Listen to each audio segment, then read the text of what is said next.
Bonjour, une vidéo sur le théorème d'Al-Kashi. Alors, ce théorème d'Al-Kashi, qu'est-ce qu'il va nous permettre de faire? Il va nous permettre de calculer la longueur du côté d'un triangle lorsque on a certaines données initiales. J'ai mis en évidence deux figures. Donc ici, dans chacune des figures, on demande la longueur BC, mais si on prend un petit peu de recul, on se dit il y a une figure qu'on sait faire depuis très longtemps, c'est celle-ci, puisque en fait ici on fait appel au théorème de Pythagore.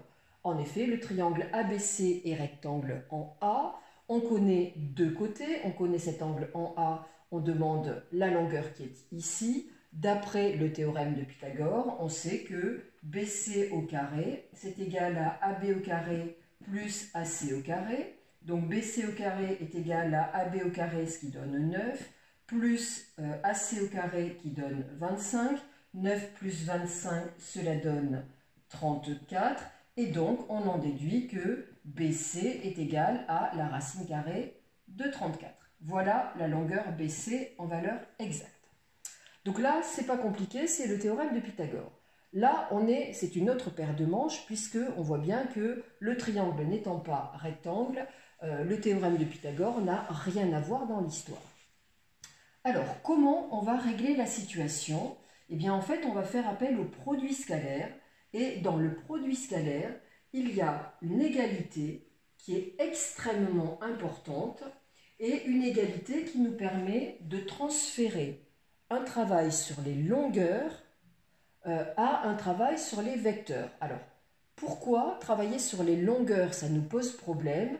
Eh bien, parce que, par exemple, la longueur BC, il est hors de question que je dise que c'est la longueur BA plus la longueur AC. Ça, je sais que c'est une égalité qui est totalement fausse, et d'ailleurs, ça se visualise bien ici. Il est bien plus court d'aller de B vers C directement que de passer par la longueur BA plus la longueur AC. Ça veut dire qu'en fait, sur les longueurs, je ne peux pas faire grand-chose, alors que sur les vecteurs, c'est le propre de la relation de Schall, le vecteur BC, si je veux le remplacer par le vecteur BA plus le vecteur AC, eh bien, il n'y a aucun souci là-dessus. Ça, c'est la relation de Schall qui nous l'indique. Donc, notre objectif va être de passer des longueurs aux vecteurs. Et on a une égalité avec le produit scalaire qui nous permet ça. Et vraiment, c'est une égalité à laquelle vous devrez penser quand vous serez sur une problématique de calcul de longueur. Cette égalité est la suivante. Le carré scalaire d'un vecteur, c'est la même chose que sa longueur au carré. Alors, je vais bien mettre en évidence ça. Je rappelle que pour calculer le produit scalaire de deux vecteurs, on a une façon de faire qui est j'utilise la norme du premier vecteur, que je multiplie par la norme du deuxième vecteur, que je multiplie par le cosinus de l'angle formé par ces deux vecteurs. Ici, un vecteur avec lui-même, eh bien, le vecteur U avec le vecteur U, il forme un angle de 0. Donc ici, j'ai 0. Le cosinus de 0, je sais que ça donne 1. Et donc, je retrouve bien que, alors, U scalaire U, c'est ce qu'on note aussi, carré scalaire de U. Je retrouve bien que le carré scalaire de U, c'est la norme de U au carré. Et donc là, c'est génial, parce que ça veut dire quoi? Ça veut dire que, alors, plutôt que de calculer la longueur BC, je vais aller calculer la longueur BC au carré. Et la longueur BC au carré, eh bien, qu'est-ce que je vais dire via cette égalité-là? Je vais dire qu'elle est égale au carré scalaire de BC. Et là, c'est génial, parce que autant cette longueur-là, je ne pouvais pas la décomposer, puisque sur des distances, c'est ce que j'ai expliqué tout à l'heure, on ne peut rien faire du tout. Autant là, j'ai transféré à des vecteurs, et un vecteur, eh bien, je peux l'écrire autrement.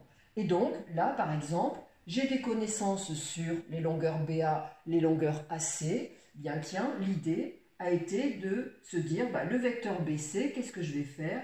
Je vais l'écrire grâce à la relation de Schall, BA plus AC. Donc là, j'ai bien le vecteur BC au carré, donc carré scalaire.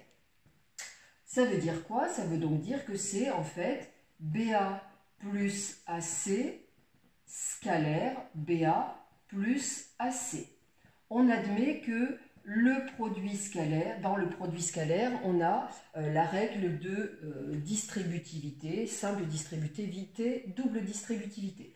Donc ça, en fait, ça nous donne donc BA scalaire BA, donc carré scalaire de BA, donc c'est génial, longueur BA au carré, plus BA scalaire AC, voilà, plus AC scalaire BA, donc là, on se rend compte qu'on a écrit la même chose, puisque qu'on fasse U scalaire V ou V scalaire U, c'est pareil, plus AC scalaire AC, donc carré scalaire de AC.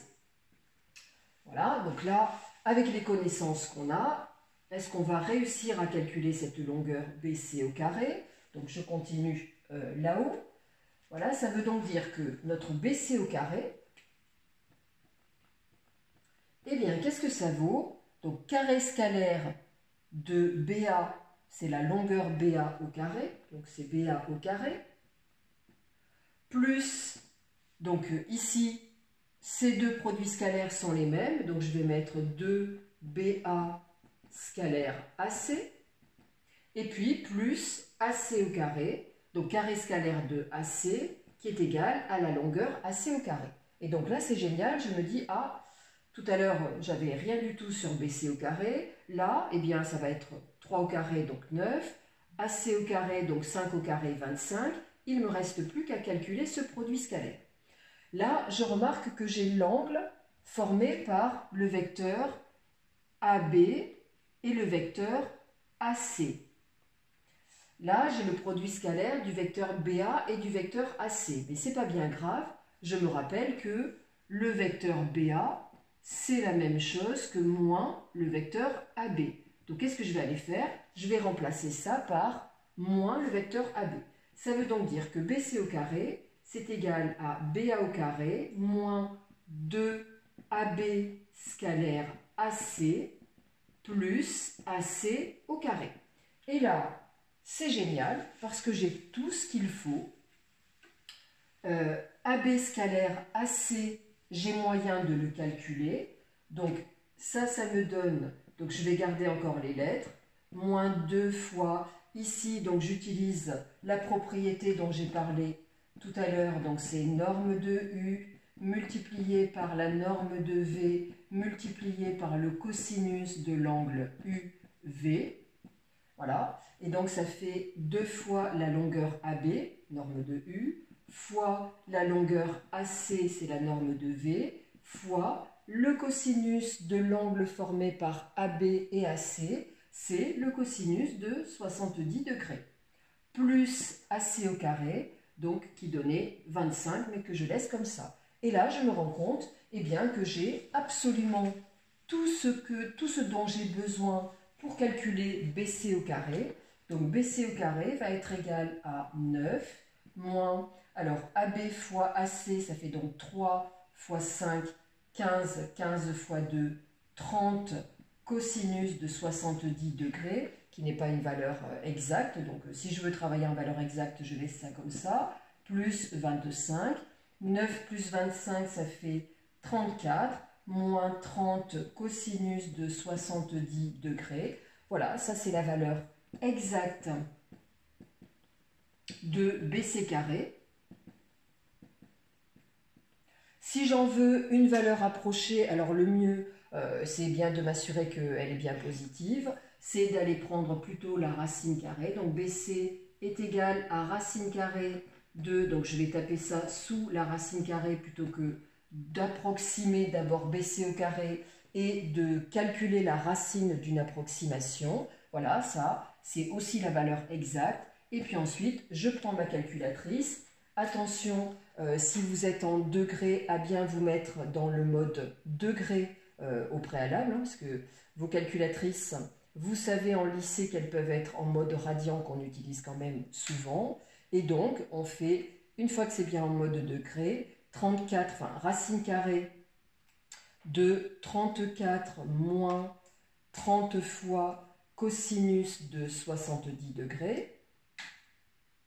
Voilà, cosinus de 70. Et cela donne à peu près 4,87 unités, puisque je ne sais pas en quelle unité je suis. Et voilà comment j'ai calculé en fait cette longueur BC en me ramenant au produit scalaire. Alors, le théorème d'Al-Kashi, eh bien, c'est exactement ce que je viens de mettre en place ici. Et le théorème d'Al-Kashi, en fait, on a trouvé un moyen de l'écrire. Donc, la démonstration de ce que je vais écrire, elle est dans ce que je viens de faire ici pour calculer la longueur BC. Eh bien, en fait, donc, on utilise la notation suivante. Donc, on se place dans un triangle ABC. Le côté BC, on lui donne donc la lettre A, donc A c'est la mesure du côté BC. Le côté AC, on lui donne la lettre petit b, donc en fait c'est la minuscule du sommet opposé. Et ici, donc la longueur AB va s'appeler petit c. Et le théorème d'Al-Kashi, exactement par ce que je viens de mettre en place, va nous dire que cette longueur A au carré, donc BC au carré, est égal à C au carré plus B au carré moins 2 BC cos de A. Donc ça, c'est exactement ce que je viens de démontrer, c'est-à-dire tout à l'heure, j'ai bien écrit que la longueur BC au carré, c'était égal à AB au carré moins 2AB fois AC fois le cosinus de l'angle en A, parce que j'avais ramené les deux vecteurs à la même origine, plus AC au carré. Voilà, et donc le fait de mettre la lettre petit a en face du sommet A, eh bien, va nous permettre de bien retenir ça, c'est-à-dire que quand je veux calculer cette longueur-là, je vais aller utiliser l'angle qui est en face. Et de la même façon, eh bien, on a, si on voulait calculer la longueur AC, qu'est-ce qu'il nous faudrait? Il nous faudrait le côté AB, il nous faudrait le côté BC, il nous faudrait l'angle en B ici, donc par un même travail de décomposition du vecteur AC, puisqu'à ce moment-là, on dirait que la longueur AC au carré, c'est le carré scalaire du vecteur AC. Le vecteur AC, on le décomposerait en AB plus BC, donc carré scalaire. On fait pareil, le développement, etc. Et on obtient de manière analogue que B au carré, eh bien, c'est égal à A au carré plus C au carré moins 2AC cos de B. Voilà, et de la même façon, eh bien, C au carré, donc qui serait la longueur AB au carré, qu'on ramène au carré scalaire du vecteur AB, eh bien, on utilise les deux lettres qui manquent, A au carré plus B au carré, on retrouve moins 2AB, et le cosinus de l'angle opposé au côté qui nous intéresse, donc le cosinus de l'angle C.